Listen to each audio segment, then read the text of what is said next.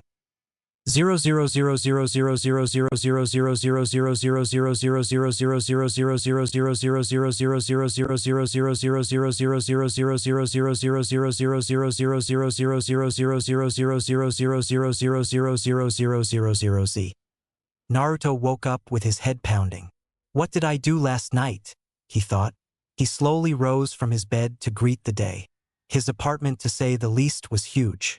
Nobody lived in the building, so Naruto knocked out the walls to all the different apartments in the building and joined them together.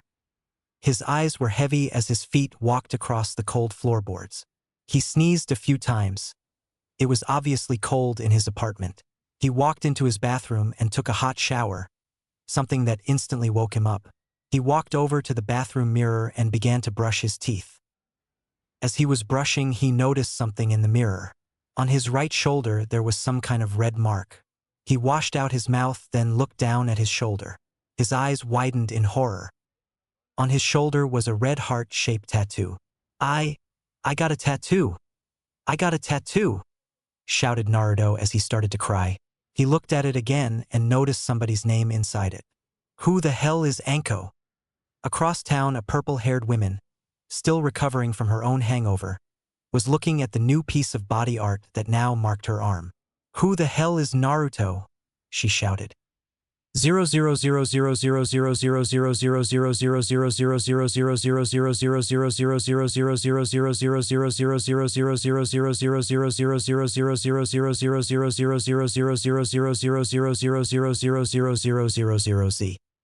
Naruto walked towards the ramen stand rubbing his arm. After finding his new addition, he immediately ran to the tattoo shop and had it removed. It hurt. A lot. However, he took off the bandage and found it already healing. The fox had died the day he fully merged with Naruto when he was 7.